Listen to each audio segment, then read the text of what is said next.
Assalamualaikum warahmatullahi wabarakatuh. Waalaikumsalam warahmatullahi wabarakatuh.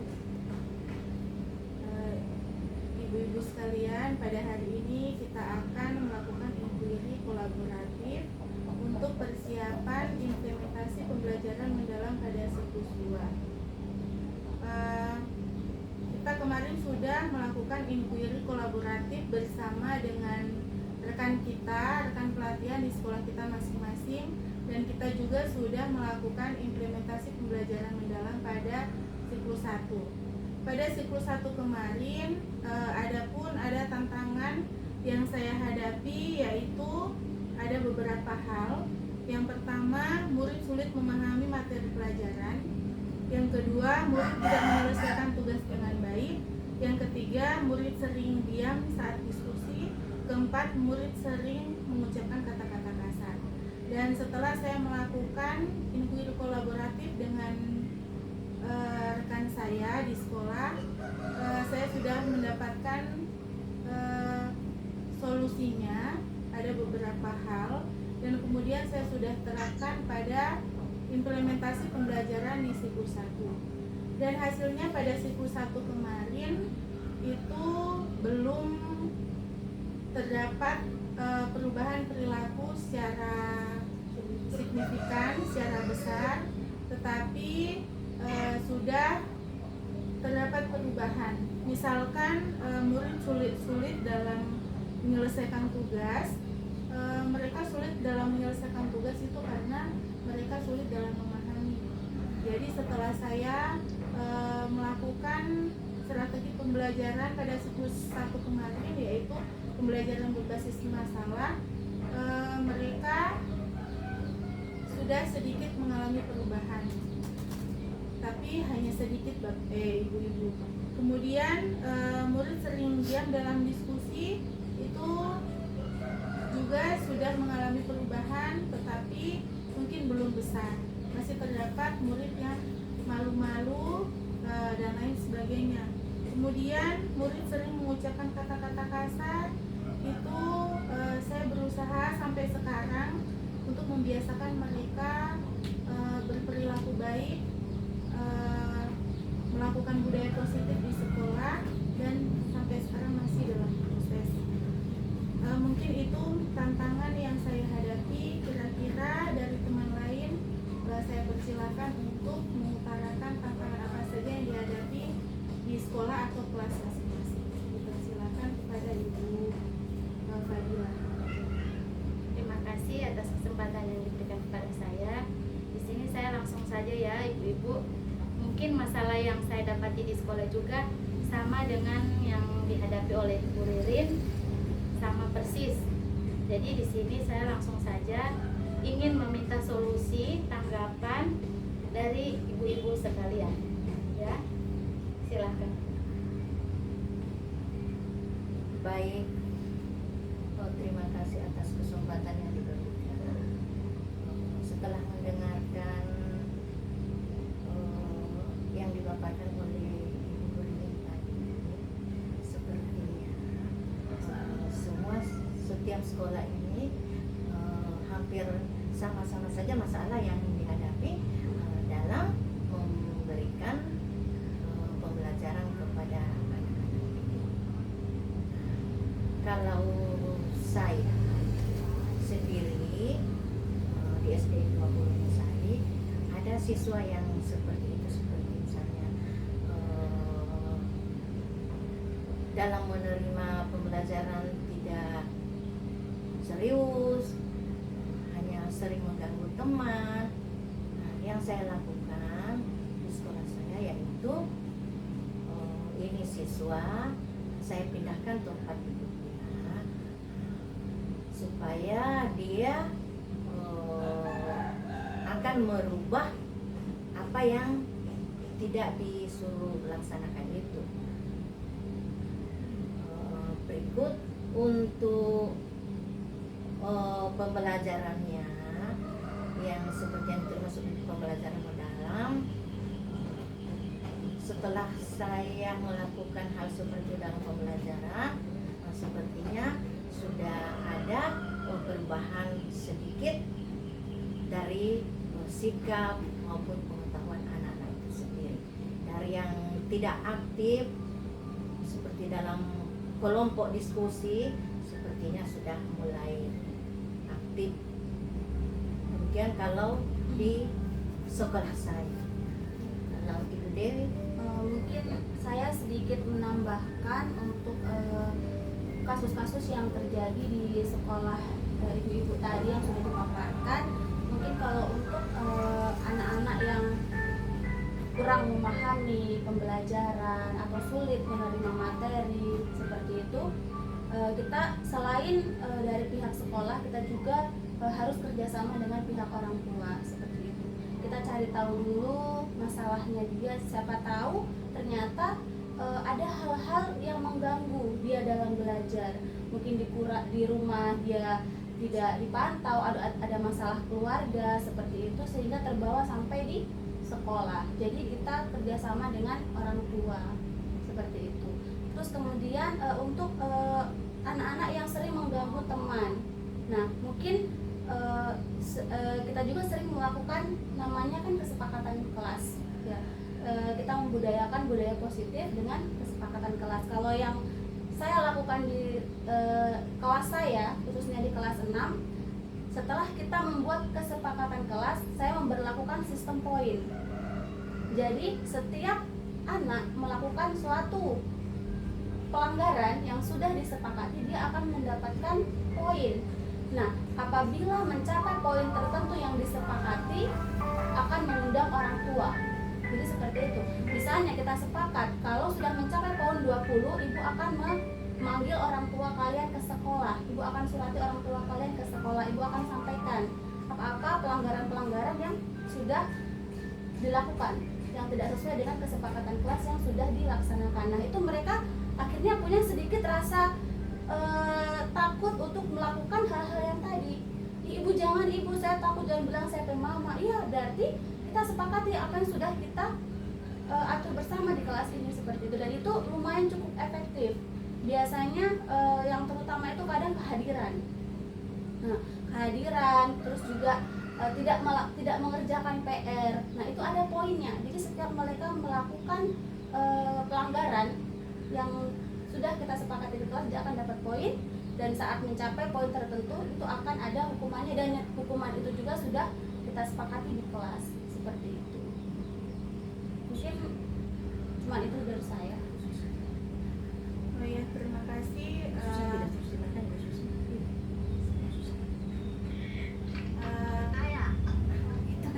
silakan Susan. Silakan Susan mengutarakan pendapatnya. Ya, kalau dari Bu Susan bagaimana? Ayo. Kalau prediksi saya itu, contoh siswa itu yang kurang perhatian di kelas itu sama seperti dia itu ada peringatan. Kalau di kami itu sampai ada bimbingan secara pribadi.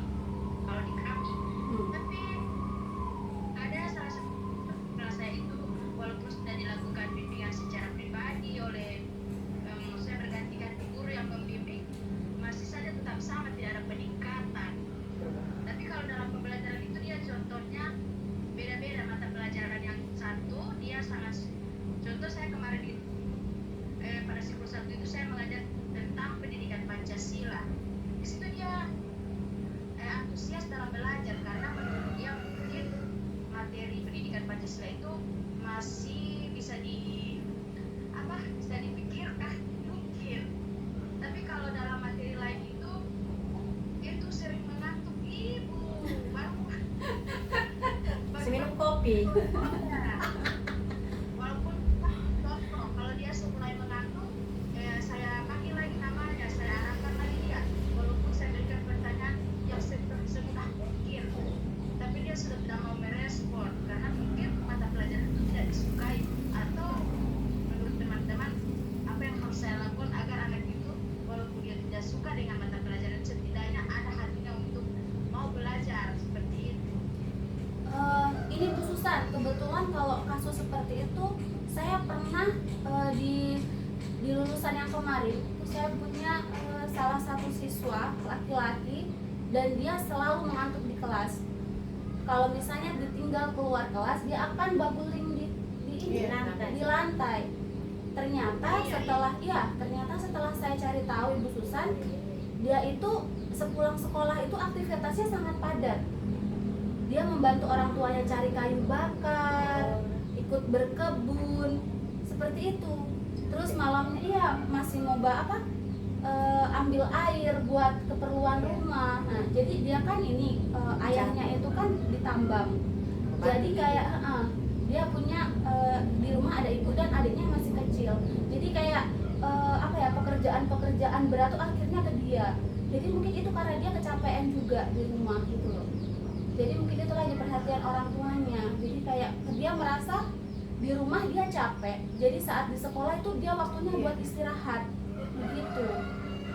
Kalau saya juga mengalami ada siswa saya yang seperti itu. Dia itu kalau suruh mencatat, dia itu malas-malasan. Ternyata setelah saya cari tahu sama orang tuanya, pas kebetulan waktu itu penyerahan raport, saya bincang-bincang meluangkan waktu dengan orang tuanya. Ternyata dia itu selepas dari sekolah, dia itu hanya main HP sampai malam. Iya, sampai malam, sampai larut. Kemudian orang tuanya mungkin tidak memberikan batasan untuk anak itu main HP. Terus saya tanya juga kepada anaknya, saya pancing terus sampai dia jujur. Ternyata dia itu sampai jam 1, jam 2. Jadi besoknya sekolahnya, dia kan berada di desa yang paling ujung, mungkin sudah mendekati Pania. Dia kan jalan kaki capek, kemudian malamnya sudah begadang. Jadi sampai di sekolah dia tidak semangat lagi.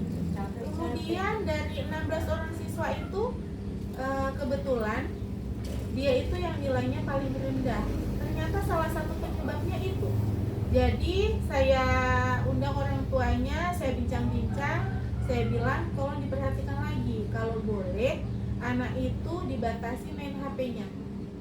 Mungkin karena di rumahnya tidak ada televisi, satu-satunya hiburan cuma HP, baru dia sudah mengenal TikTok, Facebook dan lain sebagainya, media sosial lainnya. Jadi perhatiannya itu terfokus di situ, seperti itu. Jadi mungkin menurut saya Bu Susan ya itu tadi seperti katanya Ibu Dewi, kerjasama dengan orang tua, seperti ini ya. Dicek bisa ya, kata maju kayak mau. Aman kok. Aman saja. Lanjut ya. Semua langsung Ya. Start juga ya. Ibu-ibu, kita kan sudah mendengarkan permasalahan dari kita masing-masing yang terjadi di sekolah. Kemudian kita sekarang mau merencanakan perencanaan pembelajaran mendalam pada siklus 2 yang akan kita lakukan. Mungkin dalam minggu-minggu ini, kalau menurut penyampaian dari Bapak dan Ibu Fasil, ini adalah proses untuk merefleksi dari pembelajaran kita yang di siklus 1 kemarin. Jadi kalau misalkan ada pembelajaran kita mungkin yang kurang memuaskan atau lemah di mana, itu kita perbaiki pada siklus 2 ini. Setidaknya dari berbagai banyak permasalahan kita ada yang terselesaikan. Mungkin belum semua, tapi setidaknya berapa persen sudah bisa diselesaikan. Nah, kebetulan anak-anak saya itu tadi salah satunya yaitu budaya positif yang belum terlalu membudidaya di sekolah saya, khususnya di kelas saya. Tadi saya mengutarakan banyak anak-anak yang masih seperti mengeluarkan kata-kata kasar, berperilaku tidak baik dan lain sebagainya. Dan itu memang yang betul-betul terjadi, karena mungkin banyak hal, faktor yang mempengaruhi pada kehidupan mereka. Jadi saya untuk siklus 2 ini saya mau lebih memperdalam di mungkin mata pelajaran pendidikan Pancasila. Kebetulan sudah sampai di norma yang ada di sekitar kita. Jadi saya akan mengambil itu.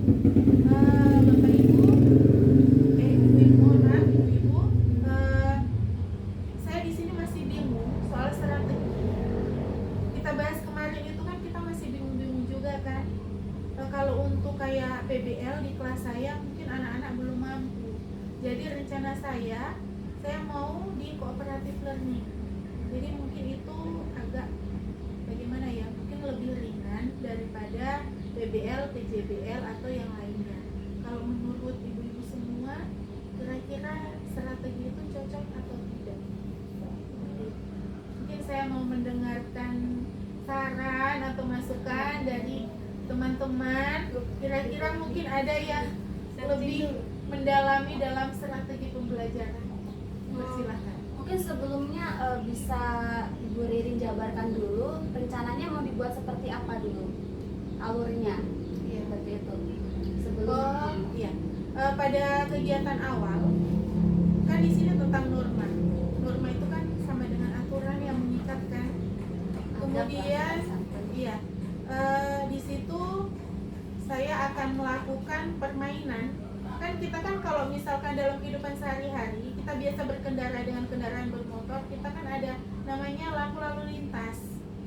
Di situ kan kita kalau merah tandanya berhenti, hijau tandanya berjalan, dan kuning hati-hati. Saya ingin memancing mereka untuk melakukan permainan lampu merah dengan lampu hijau itu. Jadi saya tetap belajarnya tetap di dalam kelas, tapi dalam kegiatan awalnya saya memancing mereka dengan permainan itu. Kemudian saya akan menanyakan kira-kira dalam permainan lampu merah dan lampu hijau itu kalau tidak ada aturan yang mengatur permainan itu, kira-kira kita akan jadi seperti apa? Seperti itu. Saya punya maksud begitu. Jadi di dalam permainan itu kan tentunya ada kerjasama. Kalau tidak kan kita kan pasti dalam kehidupan sehari-hari pun kalau misalkan satu yang melanggar akan menyebabkan kecelakaan orang lainnya kan, jadi saling berhubungan. Kira-kira seperti itu. Kemudian pada kegiatan intinya mereka tetap dalam kelompok. Mereka menemukan, mengidentifikasi kira-kira dalam kehidupan kita sehari-hari itu mana yang termasuk dalam norma kesusilaan, norma keagamaan, dan lain sebagainya. Mereka dapat menemukan bisa melalui kartu kata atau apa. Di situ juga kan dibutuhkan kerjasama seperti itu. Kira-kira ada tambahan atau bagaimana dari teman-teman?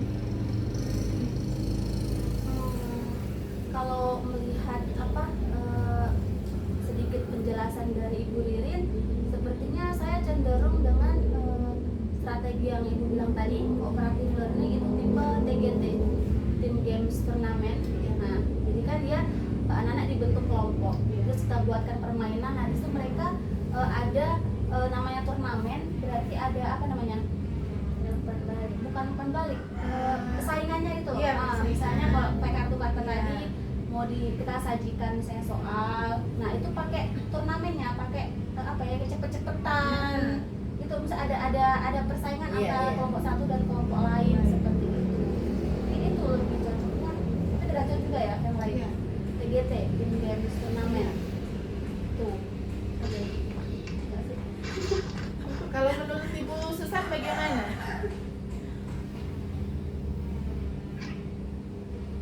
Ibu Susan. Sama, kalau menurut saya sama seperti Bu Dewi, karena kalau untuk siswa itu kalau kita melakukan itu permainan seperti itu mereka akan lebih tertarik. Ya. Jarang-jarang. Iya, apalagi ibu-ibu kan pendidikan Pancasila itu kan kita terkadang sulit dalam menemukan media yang mungkin kan biasanya kan di pendidikan Pancasila itu kita sendiri saja kadang terkesan membosankan dengan materinya yang terlalu banyak. Jadi saya ingin menyajikan bahwa pendidikan Pancasila itu menarik seperti pembelajaran-pembelajaran yang lainnya seperti itu. Jadi itu rencana saya.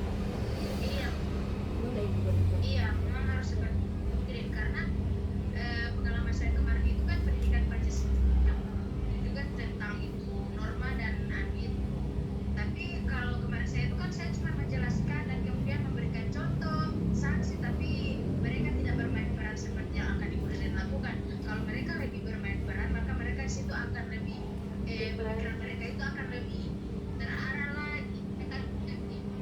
rasa senang karena di situ kita melakukan pembelajaran sekaligus mereka bermain peran. Kalau saya kan cuma memancing untuk mereka harus tahu ini norma ini begini, contoh norma ini begini, sanksinya seperti ini, kan? Padahal kan kalau norma-norma itu kan kehidupan harus kita gambarkan kehidupan nyata itu dia coba kemudian lakukan ini. Kalau untuk ibu Reden yang apa ibu Reden lakukan pasti itu lebih akan menarik lagi. Terima kasih Bu Susan. Saya persilahkan kepada teman lain untuk berpendapat tentang rancangan pembelajaran.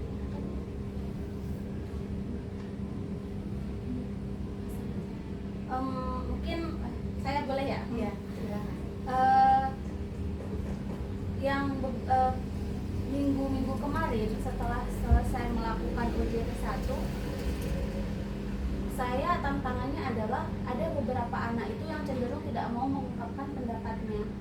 Nah, memang sudah saya bagikan kelompok, ya, saya bagikan kelompok kecil dengan harapan mereka punya tugas dan partisipasi masing-masing di tiap kelompoknya. Tapi tidak bisa kita pungkiri juga tetap ada anak yang akan mendominasi di kelompok tersebut dibandingkan dengan teman-temannya yang lain. Nah, itu mungkin salah satu juga tantangan yang saya hadapi, bagaimana semua anak ini mau dan mampu untuk menyampaikan pendapat atau perasaan yang dimilikinya tanpa ada embel-embel takut salah, takut malu seperti itu. Nah, kemudian yang berikut, kemarin juga saya merasa kesulitan di pembelajaran matematika, khususnya materi pecahan desimal. Jadi mengurutkan pecahan desimal, mengubah ke pecahan desimal, menjumlahkan, mengurangkan seperti itu. Pada saat soalnya itu berbentuk kalimat matematika, berbentuk soal yang angka, itu anak-anak bisa, anak-anak paham. Tapi saat soalnya sudah berubah menjadi soal cerita, mereka jadi tidak mengerti. Ibu ini mau bikin bagaimana soalnya? Padahal kan untuk level di kelas 6 itu kan sesuai AKM kan ya? Iya. Itu kan harus yang mengajak anak untuk berpikir kritis. Nah, salah satunya yang soalnya dalam bentuk cerita, menalar sampai sejauh mana anak-anak paham dengan soalnya itu kan. Nah, tapi ternyata mereka kesulitan untuk menyelesaikan soal-soal yang butuh penalaran seperti itu. Jadi mungkin saya meminta bantuan saran dari teman-teman, kira-kira bagaimana cara saya untuk memberikan pemahaman kepada mereka atau mengajak mereka untuk berpikir secara kritis itu seperti apa begitu. Mungkin itu. Kalau menurut saya Ibu Dewi, gimana ya? Kalau untuk saran, saya juga masih bingung. Karena itu juga yang saya pikirkan. Anak-anak itu misalkan berapa kali berapa, mereka langsung tahu caranya. Tapi kalau diselipkan di kalimat matematika, mereka sulit memahami. Iya, seperti itu. Dan saya sudah coba dari kalimat matematika yang paling sederhana, itu mereka juga Masih susah. terbalik-balik. Jadi cara saya pancing terus. Coba misalkan kalimat matematika itu misalkan agak panjang. Saya pancing dari kalimat pertama sampai kalimat ketiga. Itu saya kasih penjelasan dulu. Karena kalau mengharap mereka langsung bisa berpikir secara kritis, susah. Memang sangat sulit sekali untuk matematika. Karena mereka mungkin tidak banyak literasi. Jadi mereka itu selain tidak banyak kosakata, kadang kalimat yang menurut kita tahu seperti manfaat saja. Apa itu Ibu manfaat? Ibu apa definisi? Apa Masih definisi? ditanya satu-satu kata begitu. Iya, seperti itu. Jadi setiap dalam memberikan tugas kita pancing, selalu kita pancing. Kemudian tadi Ibu Dewi bilang kan seperti siswa yang yang kurang aktif. Saya pernah coba begini Ibu Dewi. Ini dalam matematika. Mereka saya bagi ke dalam 4 kelompok. Tapi mereka ada nomor 1 sampai nomor 5. Apanya nih? Siswanya. Oh, satu Misalkan kelompok. satu kelompok misalkan Ada 5 saya orang. 15 orang. Oh. Jadi misalkan saya bagi dalam 5 kelompok 3 orang. Jadi mereka nomor 1 sampai nomor 3 kan, mereka bertanggung jawab atas nomornya masing-masing. Seperti itu. Jadi mereka punya peran. Kalau hanya di dalam kelompok saja mereka tidak punya tanggung jawab, mereka akan susah. Jadi mereka tanggung jawab dengan nomornya masing-masing. Jadi saya kasih 3 soal. Jadi yang berbeda. Kemudian di dalam kelompoknya itu saya kasih heterogen. Soalnya mereka itu biasa kebanyakan kan memilih sendiri kan, ibu saya tidak mau dengan kelompok dengan dia, saya tidak mau dengan kelompok dengan dia. Jadi saya tidak kategorikan dia dengan siswa yang misalkan tidak kurang mampu, seperti itu tidak. Jadi saya kasih heterogen, tapi saya sudah tahu itu siswa nomor sekian ini dia kurang mampu. Nomor 2 ini mungkin sedang, nomor 3 ini mungkin dia orangnya boleh, sangat memahami. Jadi soalnya saya kasih soal yang seperti berbeda, tetapi sesuai dengan kemampuannya mereka. Nah, misalkan siap-siap untuk kelompok untuk kelompok yang nomor 1. Coba dari yang nomor 1 ini kira-kira dalam 3 kelompok ini siapa yang bisa? Jadi mereka kan akan berebut seperti iya, istilahnya kayak itu tadi ada turnamen, ada kecenderungan mereka untuk rebutan, untuk bersaing. Jadi seperti itu. Jadi misalkan nomornya belum saya tunjuk, mereka sudah berpikir itu, sudah mencakar. Ih, kira-kira jawabannya ini. Atas suruh maju, mereka sudah tahu. Pernah saya coba begitu, bisa. Biarpun salah, tetapi mereka kan sudah tanggung jawab. Tidak mungkin nomor 1 dikerjakan oleh kelompok orang yang bernomor 3. Jadi mereka tahu tidak tahu, mau tidak mau, mereka tanggung jawab dengan nomornya. Jadi maju semua. Orang yang asli, yang malu itu maju semua. Tapi kalau saya punya ini yang tersulitnya adalah misalkan tidak aktif, biasa mereka tidak mengeluarkan pendapat. Itu yang sulit sekali karena mereka mungkin tidak banyak salah. Kalau dalam matematika pernah saya coba seperti itu dan alhamdulillah mereka tetap maju. Benar atau tidak mereka tetap mau maju seperti itu. Mungkin ada dari yang akan saya coba seperti ini. Menarik. Kayak seperti budaya punya tadi, kayak sistem permainan itu sepertinya saya mau coba juga. Saran yang boleh dijadikan rekomendasi. Oke, baik. Teman-teman. Menurut pendapatnya Ibu Riri tadi itu sepertinya ya insya Allah bisa dilaksanakan. Begitu juga dengan Ibu Dewi. Cuma tadi kan memang Ibu Dewi ada kendalanya, yaitu anak-anak itu ini kan di pembelajaran matematika. Biasanya mereka kalau cuma penjumlahan, pengurangan yang bilangan atau angka begitu, anak-anak itu lebih mudah untuk memahami, untuk menyelesaikan tugasnya. Nah, yang kendalanya itu adalah ketika masuk di soal cerita. Nah, yang mungkin di sini kan anak-anak kurang memahami pengertian dari kalimat ceritanya itu. Nah, kalau saya antar, kan sudah ada soalnya tuh seperti soal cerita. Nah, misalnya, ini apakah misalnya ibu mau beli kue 2/5. Sampai di rumah, ibu membagikan kue ke anak-anaknya. Anaknya hanya 3 orang, begitu, 3 orang. Jadi bagaimana untuk mau saling ke kalimat matematikanya? Apakah ini mau dijumlah? Apakah 2/3 tambah 3? Apakah ini mau dikurang? Atau apakah ini mau dikali atau mau dibagi?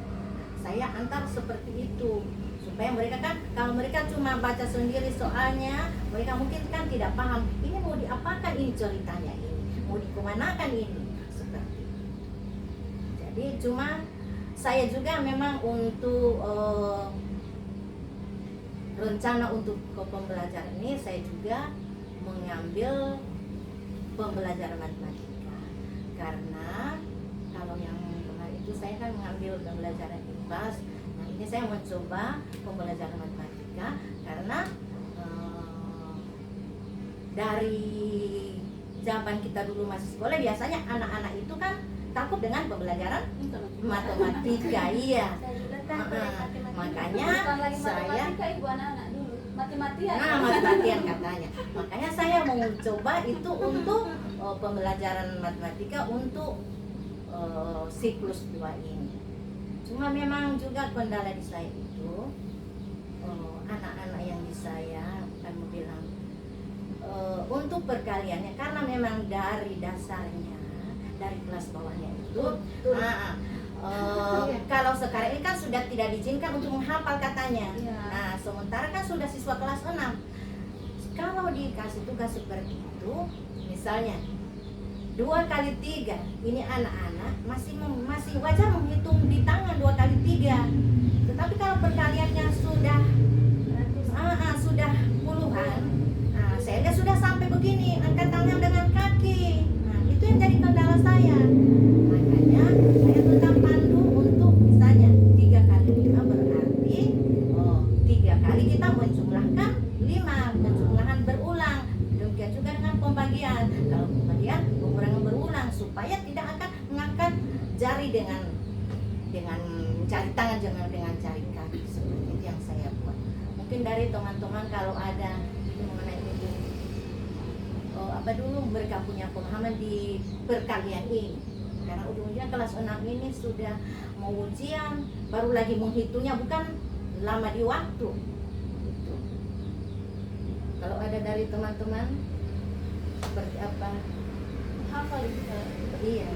Iya, kalau saya di sekolah masih saya suruh hafal perkalian. Iya setiap sebenarnya hari. baru memang saya sudah kasih ini target.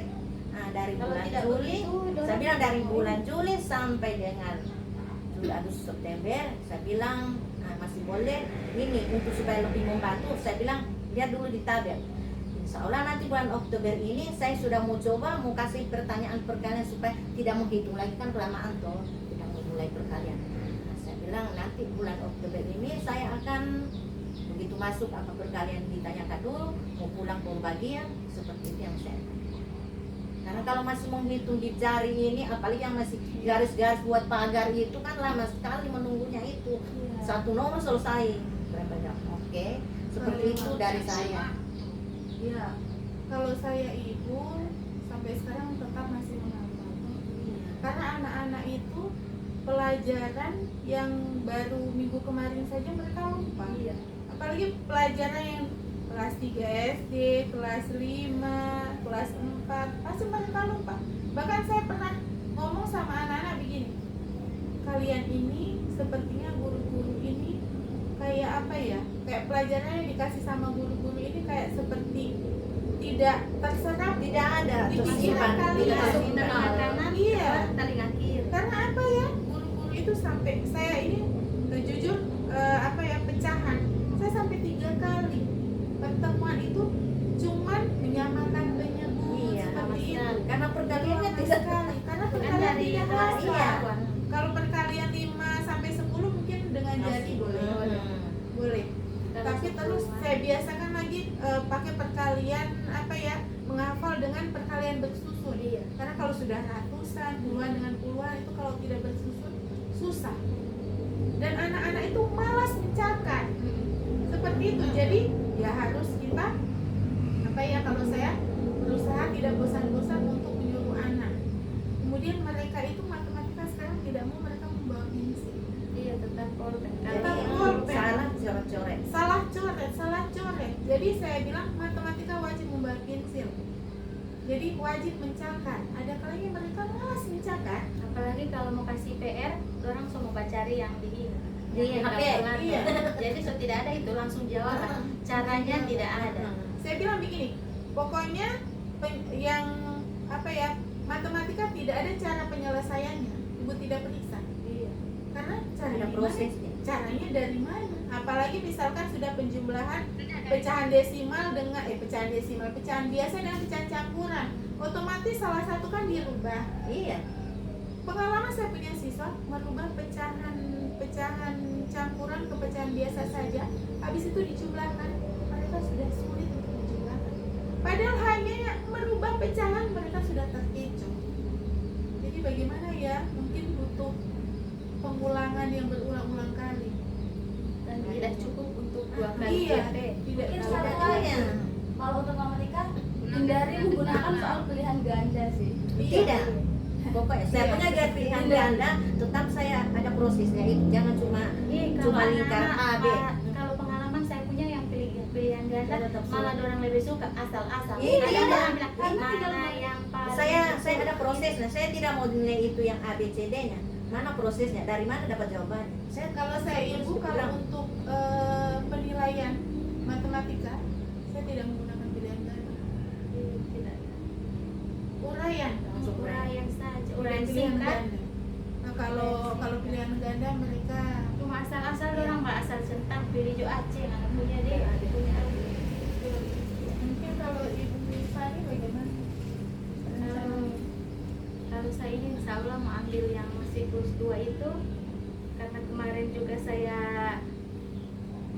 belum ini, nanti insya Allah saya mau ambil yang mata pelajaran PKN juga yang ini. Kalau ibu Susan bagaimana untuk siklus 2? Rencana yang ke depan gimana? Kalau saya siklus 2 ini ambil mata pelajaran bahasa Indonesia itu Masya Allah. tentang membedakan fakta dan opini, bisa menentukan mana fakta mana opini. Jadi kalau Masuk di Kalimantan matematika itu kalau materinya itu tentang fakta dan opini itu saya harus menggunakan model pembelajaran seperti apa? Karena bahasa Indonesia ini kan itu paling banyak itu menyajikan cerita, jangan sampai anak-anak bosan, apalagi mereka kan tidak terbiasa untuk membaca nanti jawabannya so asal-asal. Jadi maksudnya untuk saya punya ini tujuan pembelajaran ini saya menggunakan model apa supaya anak-anak itu orang aktif seperti itu. Opini dan Otomatis mereka menemukan kan? Kalau kebetulan fakta dan opini ini saya sudah di kelas minggu kemarin apa ya, 2 minggu kemarin ya. Kalau saya kemarin itu saya membuat kartu yang berisi gambar, kartu yang berisi gambar tapi juga ada keterangannya. Nah terus di situ kita main tebak-tebakan, main kuis. Nah apakah menurut kalian ini fakta atau opini? Begitu sih, coba gitu. Iya. Gambarnya seperti Misalnya kan begini, misalnya ada gambar begini, ada gambar anak perempuan sedang memakai baju merah. Terus kalimatnya di situ dia memakai gadis ini atau Sheila memakai baju merah. Itu kan fakta. Iya. Begitu. Jadi mereka menentukan seperti itu. Apakah jadi kita menyajikan banyak kalimat, lebihnya kalimat sih sebenarnya. Cuman kan tingkatan. Jadi pertama tuh saya mulai dari gambar dulu, ya kan? Kemudian dalam bentuk kalimat yang tidak ada gambarnya bertahap. 2 kali lah bisa gitu. Jadi situ mereka menentukan mana yang fakta, mana yang opini. Nah, untuk pelaksanaannya itu bisa per kelompok atau kalau misalnya jumlah siswa sedikit per individu juga bisa begitu. Jadi disajikan kartu-kartu yang berisi fakta dan opini. Nanti mereka yang memilah gitu, menentukan oh yang ini ternyata yang fakta, yang ini yang opini, dengan catatan yang sebelumnya kita kasih penjelasan dulu bagaimana ciri-ciri yang kalimat fakta, bagaimana yang opini gitu. Mungkin bisa diselingi dengan permainan-permainan juga boleh. Kalau menurut saya juga kalau masih pengenalan mending begitu. Tapi juga guru harus menjelaskan karena anak-anak ini kadang kayak Tidak misalkan paham ide itu. pokok dengan Gagasan. gagasan mereka saja masih Tidak. pusing. Ide pokok, gagasan pendukung mereka saja pusing. Apalagi ini fakta, ini opini.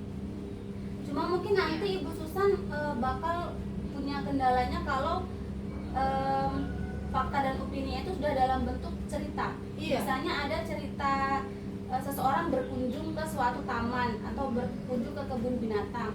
Nah, di dalam cerita itu kan pasti akan ada faktanya dan ada opininya. Iya. Mereka sering ketukar. Misalnya ada kalimat kayak pada malam hari pemandangan di kebun binatang sangat indah. Itu kan harusnya kan opini, Iya. karena itu dari sudut pandang seseorang saja, bukan suatu fakta. Nah, itu mereka menganggap itu opini, jadi sering nantinya di situ Tidak paham. susahnya. Tapi Dan kalau apalagi anak-anak kita, mereka kan pemikirannya kan tidak beda. iya, Kadang mereka menganggap itu opini, tapi sebenarnya opini mereka juga ada yang melenceng. Jadi susah juga. Jadi mungkin tetap dijelaskan dulu, diberikan contoh, kemudian Iya. bisa dibuat permainan atau seperti apa. Seperti tadi yang udah bilang itu, Iya. cerita bergambar gitu. Gitu. Gambar juga itu kan untuk memudahkan. iya. Jadi jangan langsung kasih dia yang Iya. cerita gitu kan. Nah, jadi bawa dimudah dulu, kayak kartu-kartu yang cuma kayak satu kalimat, Iya. cuma membedakan per kalimat gitu aja. Oh, ini kalimat ini kalimat fakta. Nah, mungkin nanti level berikutnya sudah dalam bentuk cerita yang utuh. Misalnya itu kan berkunjung ke kebun binatang. Nah, dari situ mereka disuruh memilah tuh, suruh Iya. mencari mana yang Misalkan fakta, atau mana yang 2 paragraf Iya, atau beberapa seberapa paragraf. Cuma mungkin nantinya juga ini susahnya tuh kan kalau nggak tahu kalau di sekolahnya bapak ibu gimana, ibu itu gimana kan. Untuk di kelas saya kebetulan siswa saya tuh kan 6 orang, cuma 6 orang siswa. Nah, alhamdulillahnya bisa membaca semua. Akan tetapi mereka tidak paham isi Iya, bacaannya. tidak paham itu. Ya, kalau disuruh baca mereka lancar membaca, tapi saya tanya Tidak mengerti apa maksudnya. apalagi kalau itu dalam bentuk soal cerita yang pesan moral. Iya. Nah, dari cerita tadi pesan moralnya Nah, apa apa? bisa kalian pelajari? Tidak tahu ibu. Apa yang Atau diteladani? ceritakan kembali. Mereka sudah nggak tahu. Nah, apalagi di sekolahnya saya masih ada siswa 1 orang yang belum tahu membaca. Tahunya cuma baru kata-kata, Satu huruf. kata guru Oh, iya. gitu. Masih ada 1 orang. Tapi kalau dikasih soal lisan begitu, Hah? dia bisa jawab. Tapi kalau soal tulisan mungkin Susah. bisa tapi susah. Mungkin ada solusi dari Bapak Ibu dengan cara bagaimana saya bisa. Saya juga sudah konfirmasi dengan orang tuanya. Dia memang sering dengan orang tuanya, tapi lebih banyak waktunya itu dengan kakek neneknya. Begitu kalau ke rumah neneknya mana-mana Jopangan begitu. Tidak ada dukungan itu dari orang tua. Kalau saya Yang penting kalau sudah di sekolah belajar, pulang di rumah pulang. Tidak ada lagi dukungan dari orang tua. membuat jurnal pribadi saja ibu. Jadi tiap hari mungkin ada penambahan jam kerja dan ibu karena dia mungkin bisanya baru 2 suku kata atau 4 suku kata seperti itu, ibu sediakan tiap hari itu setidaknya kayak 1 paragraf yang harus dia baca dan perhatikan pemilihan kata-katanya karena dia baru mulai di situ. Kita bawa dari yang 2 suku kata tadi atau 4 suku kata seperti itu. Nah, jadi tiap hari kita cek betul nggak dia dibaca di sini. Jadi berarti perlu kerjasama juga dengan orang tua. Tolong dimonitoring anaknya apakah benar di rumah dia. Jadi kayak dibuatkan jurnal setiap hari. Nah, terus nanti kalau misalnya dia sudah paham di yang level ini, tingkatkan lagi kata-katanya. Mungkin sudah pakai imbuhan atau yang sudah ya kan yang seperti itu yang sudah agak susah kan dengarkan. Jadi mungkin tinggal semangat ibu. Kalau menurut saya Itulah juga tugas kita. mungkin dalam Apalagi soal kelas Itulah. 6. dalam mungkin dalam penilaiannya itu kan pastikan nanti dia akan terlambat dari yang lain gitu, Iya, tidak betul. bisa mengimbangi. Jadi dalam penilaiannya dikasih lisan saja karena mampunya dia hanya seperti Ujian itu. lisan. Tetapi di luar mungkin di luar jam bisa itu dikasih latihan lagi dalam membaca. Tapi supaya dia tidak ketinggalan pelajaran saat itu atau penilaian saat hari itu, mungkin mampunya dia di lisan, Lisan. ya kasih lisan saja.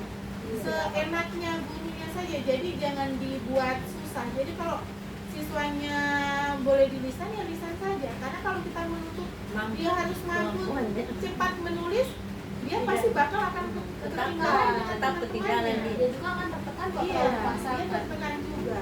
Jadi supaya dia tetap semangat, ya kasih seperti itu saja. Iya, terima kasih atas masukannya, insya Allah akan saya coba. Bagaimana Ibu Susan? Bagaimana Ibu Susan? Apa ada tambahan? Sebagian sekali orang Bu Susan di sini.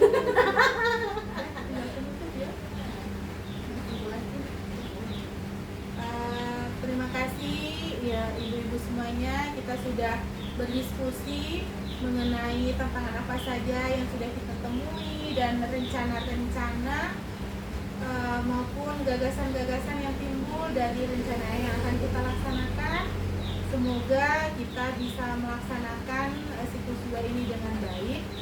Dan kalau misalkan jika ada sesuatu yang belum jelas, boleh berikutnya kita berdiskusi di grup untuk lebih jelasnya lagi. Kalau ada kendala kita bisa diskusikan lagi. Jadi cukup sekian inquiry kolaboratif kita pada hari ini sebagai perencanaan tindak lanjut dari siklus 1 kemarin.